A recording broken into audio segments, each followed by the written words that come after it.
Good morning, and thank you for joining us today for our CCIQ and Rowland webinar on how to grow your business through free publicity. I'm Faith Jarvis, and I'm CCIQ's Media and Communications Manager. CCIQ has been delighted to have Rowland present a series of webinars for us on the theme of communication, with today's being the fifth and final one in the series. Today, we're going to be hearing about how to grow your business through free publicity from Melissa Lemberg and Marcelina Powell from Rowland's Marketing Communications team. Marcelina has more than 13 years experience with on both agency and client side in branding, marketing, social media, and running digital campaigns. Her experience has seen her pitch to a wide variety of companies, clients, and brands across a variety of sectors, from universities, property developers, manufacturing companies, superannuation funds, not-for-profits, restaurants, bars, and even muesli bars. Alongside Marcelina is Melissa, and Melissa certainly applies her experience as a brand specialist and puts a brand lens onto all her client work, and approaching every campaign, media opportunity, and social media or blog post as a way to elevate and reinforce a company's brand, no matter how big or small. So, ladies, thank you very much for joining us today to share your experience and insights on how our businesses can identify and act on ways to elevate free publicity and brand awareness opportunities for their own businesses. For everybody joining us today, we'd love to have your questions and for you to take part. There's a little chat box on the right-hand side of your screen. Feel free to pop a question in there at any time, and we'll have time at the end to discuss and continue the conversation on. So I'll hand over now to Melissa and Marcelina. Thank you so much. Thank you. Thank you for that introduction, Faith, and thanks everyone online for joining us today. We're going to keep today quite informal, but hopefully very informational and practical, and we look forward to responding to your questions at the end. Now, before we actually dive in, I wanted to start today with a little bit of theory, just to be sure we're all on the same page. Now, if you're familiar with the term publicity, you're probably also familiar with the term public relations, or PR. Now, here in Australia, we tend to use these terms interchangeably, but there is actually quite a significant difference between the two. So PR, or public relations, is the deliberate, planned, and sustained effort to establish mutual understanding between an organisation and its public. It's essentially the umbrella under which publicity sits. But when many businesses think of PR, they're actually thinking of publicity, which is getting a story in the media.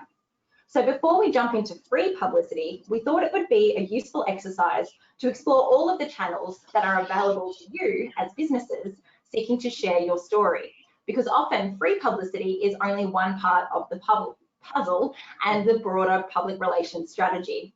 So what we're sharing with you on screen is what we call the queso diagram. It's paid, earned, shared, and owned channels and tactics, opportunities for you to explore.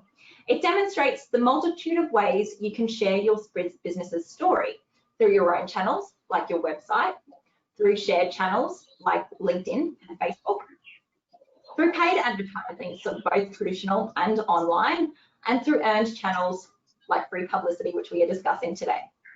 So often a good public relations strategy considers all of these, but of course in the current environment where resources available are likely to be shrinking, or perhaps there's been a shift in focus for your business, you might be relying a little more than on your owned, earned, and shared than you maybe would have previously. Before we start down the path of free publicity, it's important to understand the media landscape, which is also changing right now. So I'll hand over to Marcy. So, as you would know, COVID-19 has really impacted the media landscape significantly. We're consuming more media than we ever had before, turning to news as a trusted and credible source of information. But it's dominating the content media have been running. And we're really seeing with the stories that we're pitching that we've been needing to tie COVID into it, unless it's a really strong angle in its own right. So unfortunately, we've seen some job cuts. Less journalists means less time for them to go out and cover stories. They've got less photographers to go out and take photos. And we'll talk about some ways around this later on. But as you may have heard, News Corp has closed over 100 print publications. changing many to digital only, and ceasing publication entirely of some of those smaller regional publications. So we now have to consider this new format, where we used to be able to have small snippets in the paper. We now have to fill an entire story. So these local and regional stories really need to be stronger, and of course have a photo for those digital only versions. So when talking about the media landscape, we thought it was useful to sort of remind ourselves of what types of media we have at our disposal in Queensland. So obviously we have the Courier Mail, but there's also Brisbane Times, and most recently In Queensland, which launched earlier this year and has seen really their audience numbers grow quite significantly. With TVs, there's obviously Channel 10, 9, 7, SBS, ABC, Sky News, and radio. There's a plethora of ABC radio programs and commercial stations locally. So, but it's also important not to forget some of those specialist and industry publications, depending on what business you're in. There's travel, health, design, education, technology, business. So yeah, there's a lot of those online now, and plenty to choose from. And if you're hosting events or have something new to offer, don't forget about the local lifestyle and events media, as well as bloggers and influencers.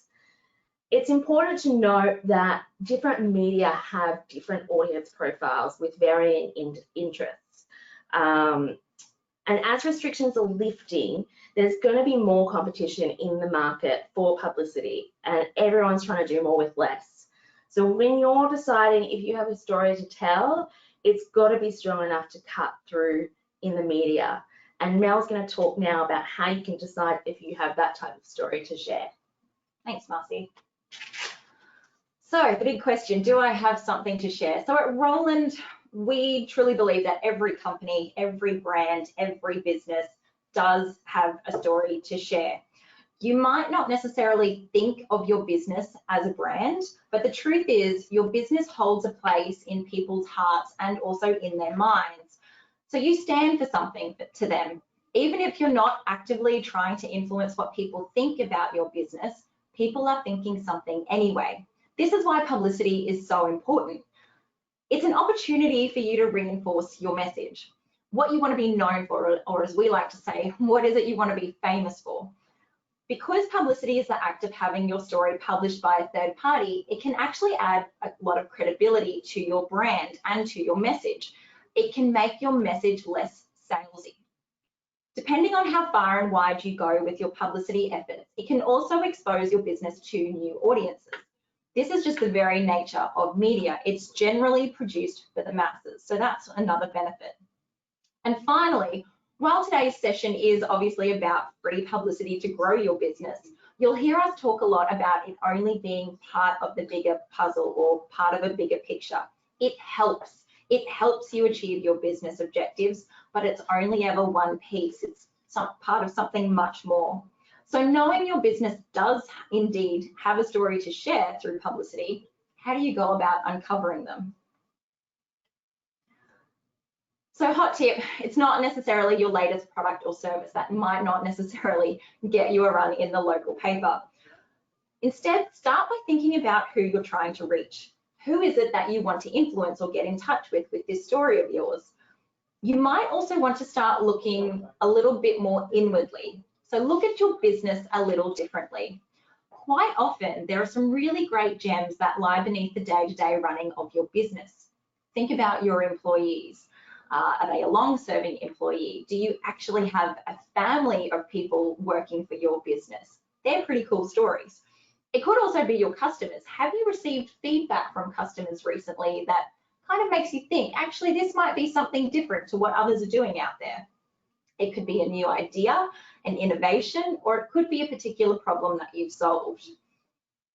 Now, in these particular times as well, it could also be a new direction. Have you, in the last few months, dare I say it, have you pivoted? Have you changed direction? Have you shifted strategy? Have you expanded operations? Have you had to adjust your operations? You know, these are all different angles that you can look at in terms of getting your news out there.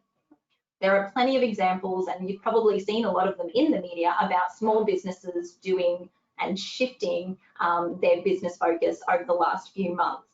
And that's really set them apart and earned them some media coverage. Now, all of these things might be part of the day-to-day for you, but to the media consuming audience, these can be really interesting angles. So if you can honestly say that, yes, my business, my service, my product is providing benefit to people, it solves a commonly shared problem, it's a bit different to what else is out there, then you probably have something worth sharing, like some examples that Marcy's about to share. So yeah, a couple of examples. We worked with the World of Drones Congress a couple of years running, and that was really about finding the unique and interesting and new applications for drones, not only in business but also you know, for Queenslanders and Australians. So you know, there are examples like drones herding cattle, spraying crops, and identifying foxes for farmers.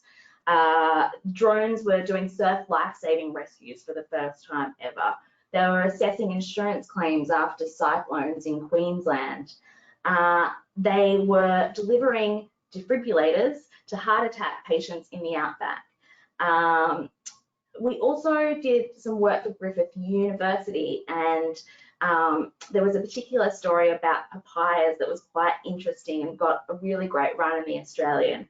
An associate professor was working with a major grower in Mareebra to improve fruit qualities for storage and transport. So they were actually growing the papaya so it was in a rectangular you know, shape so that it would pack easily and wouldn't bruise as easily.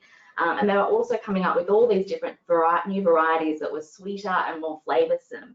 And the Australian actually sent a local photographer along to photograph the farmer and also interview him, and they interviewed the professor, and it ended up becoming a really big feature story in the Australian. Now, look, we're not saying that every story is a winner, but you know, there are certain things that you can do and check off as you're thinking about your stories in terms of newsworthy angles, and Mark's going to talk you through those now. Yeah, so I mean, what is news? Really, at the end of the day, it informs, it educates, and it entertains us. It keeps us in touch with what's happening around us. It provides meaningful information that can impact our lives. It provides humour, enjoyment, and a sense of social connection. So really, we look at sort of 10 key news values when we're assessing whether something's newsworthy. And firstly, a story really needs to have impact. It's got to have that wow factor. Think about what's the consequence of this news, who's going to be affected and how. What are the number of people whose lives are going to be influenced in some way? So for example, a bakery strike may have less impact than a postal strike. Timeliness is really important. News is current, it's happening now. Recent events are obviously going to have higher news value than something that happened last month. Proximity, you know, as Australians, we're really concerned about what's happening in our backyards. So reporters will often use a local opinion or relevance to localize a story. So if there's a plane crash in India, for example, they're going to talk about the number of Australian passengers on board, or, you know, it was the same Boeing aircraft that Virgin or Qantas fly in Australia. Prominence, so that's about important or you know, famous people, so sports stars, politicians, celebrities, and now influencers. Anything that's unexpected or new is gonna, you know, really help with its newsworthiness. So, you know, if a postman's speed fine gets lost in the mail, you know, that's a bit different, a bit quirky. A dog bites a man is usually, you know, something that happens all the time, but a man bites dog, well, you can see that on a headline, can't you? Any first, so a world first, an Australian first, or even a Queensland first is going to get make it newsworthy. Conflict, so controversial opinions, shock claims, the toilet paper fights that we saw during COVID, that was all about conflict. Exclusivity is of interest to some reporters and media outlets. They will put more weight on a story if they get the scoop in some cases. And currency, so issues or topics that are in the spotlight or are a public concern are going to be making the story more newsworthy. So in 2020 so far, we really had the bushfires and also then COVID-19 that have dominated our news cycles. So, and we've seen a number of our clients shifting their businesses as a result of COVID-19, and that's been of interest to media. So EGR Group shifted some of their manufacturing to produce PPE equipment that was much needed in Australia. Martin Brothers shifted from landscaping to sanitisation to fill a gap in the community. And Kilcoy Global Foods chartered a private plane to fly beef to China when they weren't able to ship it because of trade barriers. And all of these stories achieved some really great coverage in the midst of COVID-19. So you've established that you have a story worth telling and that it's actually newsworthy. How do you actually go about getting it in front of media? So there are a number of ways to share your story with media, and a lot of it comes down to relationships, visual opportunities, and the technical nature of the information that you're sharing. So for example, starting with a media release, it's one of the most well-known and commonly used ways of sharing a story with the media. It adopts really similar approaches and principles to the journalist style. So it's like writing an article, answering the who, what, when, where, and why. Also really focusing on putting the most important information first, so like an inverted pyramid, and then you work your way down to the least important information at the end. You can also include quotes from spokespeople in your media release, as well as if it's a partner, a release that you're partnering with someone else on, quotes from a third party as well. Now, just because you're essentially writing the article kind of word for word, it doesn't mean that a journalist will actually run it exactly that way. What you're doing is providing all of the information in a really easy to read, easy to digest format for a journalist to be able to take the bits and pieces that they see as the most important, and then they can turn it into their own story. So don't be surprised if you see it taking a slightly different shape or form when it actually gets published. Now, usually when you're sending a media release to a journalist, you'll accompany it with what we call a pitch note. So that's included in your email. So a pitch note is all about highlighting why your story is newsworthy without going into so much detail that you're actually giving the whole game away. So think of it like a bit of a teaser. So a pitch note can also be used to test the waters. So you might have gone through this process and established that you actually have, a few story ideas and a few angles. So rather than creating a media release for every single one of those, perhaps you can use a pitch note to test the waters with the journalist to see what they might actually be interested in, and then follow that path through to a media release and hopefully media coverage from there. Your pitch note will also usually mention the talent featured in your media release or the talent that's available to speak to the story. So your spokesperson or the expert, so they know who to follow up with for an interview opportunity if they want to actually speak to the person. Next on the list, we've got the photo opportunity and the media alert. So they're perfect when you've got something visual to share and you want a camera crew or a photographer to attend your event or your announcement. These are becoming, obviously, for obvious reasons, increasingly tricky to arrange given the limited resourcing and the cuts that are happening across the board. But if it's the right event on the right day at the right time, it's the right opportunity, you might just get them there. Your media alert or photo opportunity is essentially a cut down version of a media release. So it has some of the important information in there, but really critical is to include where your opportunity is happening, what time does it start, what time does it finish, who is it that they're taking a photo of, or what is it that they're taking a photo of, and that's all really critical to include in that. Now, the trick with a media alert or a photo opportunity is to basically forge on ahead as if the media aren't going to turn up.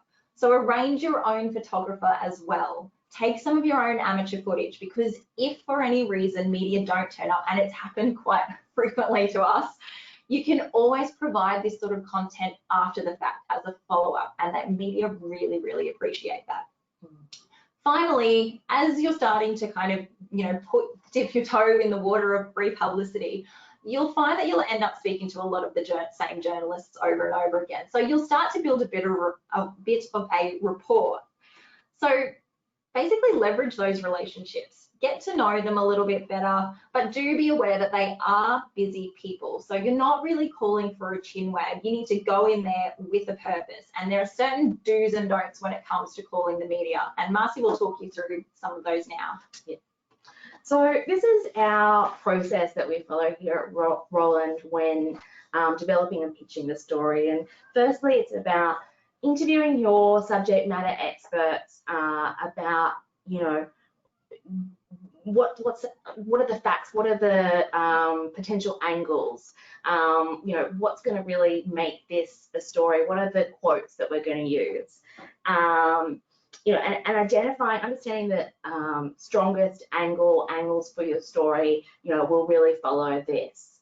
Then it's about deciding who you want to send the release to and developing the media target list. And this is really about knowing your audience, what media they're consuming, and understanding the media landscape and knowing, which journalists are going to cover which topics.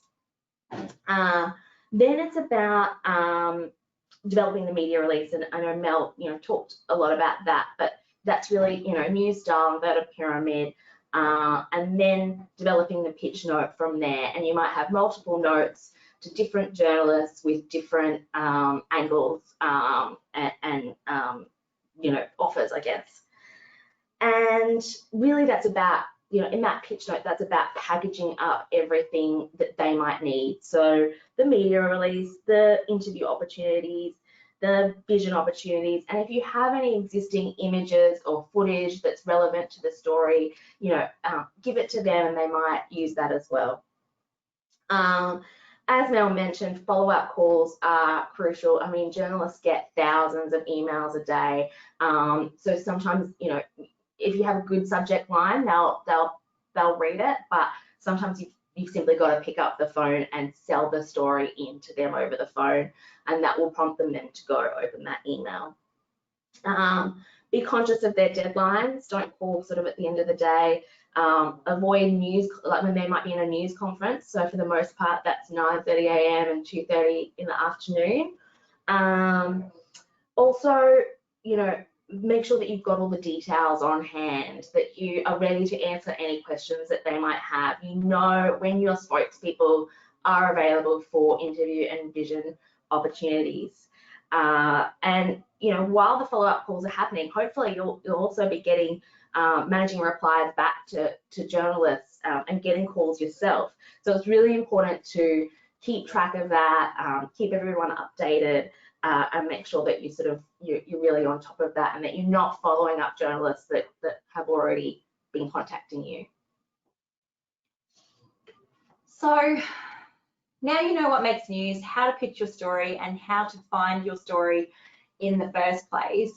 Really, I mean, we're really conscious of time at this point as well, but what we wanted to share with you on this slide really is about looking at your owned and your shared channels as opportunities for sharing your story. So don't just rely on free publicity, because you'll have much more control over things like your owned channels. So your website, your blog, if you have a news page on your website, uploading your media release to the news page, that's a really easy thing to do. EDMs, if you have a database, don't think about that as just a sales tool. Use it as an opportunity to connect with those people and to give them an insight into your business. So repurpose content wherever you can. And then, when it comes to social media, don't try and be on all channels. Just think about, which channels where are my audience hanging out? And, which channels can I actually resource and have the time to do? It's better to just do, one or two channels really well than try and spread yourself too thin. And then think about sharing content that's really valuable for them. You know, build your brand, build that trust, get them feeling connected to you. And now that many of the media outlets are online, you can also really easily share that media coverage that you've achieved. And like it or not, influencers are a part of the mix now. There's definitely times when they're a good fit. You know, sometimes you have to pay to play if they've got a big audience, but if you've got a new product to offer or a service that you want them to try, sometimes you can ask them, you know, to do that of their own, you know, goodwill. But if you want guaranteed exposure, you will have to kind of, you know, negotiate contracts and have a fee in place. And don't forget about your partners. Think about how you can work together to share content that's relevant for both your audiences. You don't have to be creating content for social yourselves. Sharing other people's content and overlaying that with commentary is just as effective and can supplement your original content.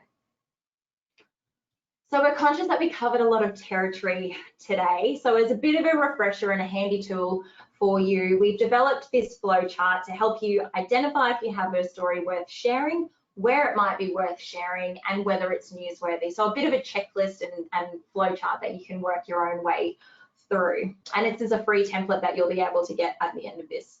And obviously today we've talked about a lot about free publicity, but as you can see, the process is quite involved. It's very strategic. You've got to think creatively, and you really do have to put resources behind it. So if you're wanting to explore this and need help in any way, please feel free to pick up the phone to us at any stage, and we're happy to talk it through and help you uncover some of your stories. That brings us to the end.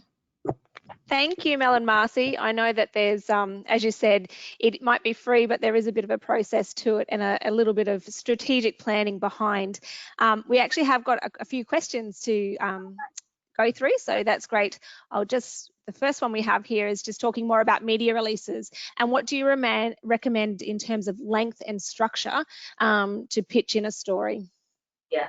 I try to keep them to a page, and really it's about having a couple of, like, that lead paragraph that has the who, what, when, where, how, or as much of that as you can fit in. Because really, like, the story needs to be in that first couple of paragraphs, and then the rest is really just quotes and your key messages and more kind of detail. Yep, you've hit the nail on the head.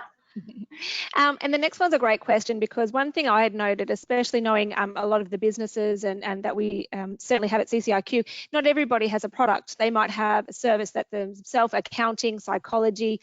And the next question relates to that in some way, saying how do you go about writing business articles and that editorial coverage about pitching that in? So if you're actually just writing on behalf of your expertise. So is that sort of, I'm assuming they're thinking about maybe like an opinion piece or a regular column? Those are editorial articles of pitching. Yeah, so maybe not regular column, but if you have something that you want to write based on your experience. Yeah. So like thought leadership is that's kind of what we refer to it as. So it might be, my recommendation would be choose your timing, because there are certain things, particularly for professional services, because there might be something that's announced, that impacts, your particular industry. So that's an opportunity for you to come out and have an opinion and develop a thought leadership piece around that. I was just thinking then as well, even if you have any data or if there's data available that, gives your opinion that like extra bit of newsworthiness and that kind of, backs that up, that can be really good too.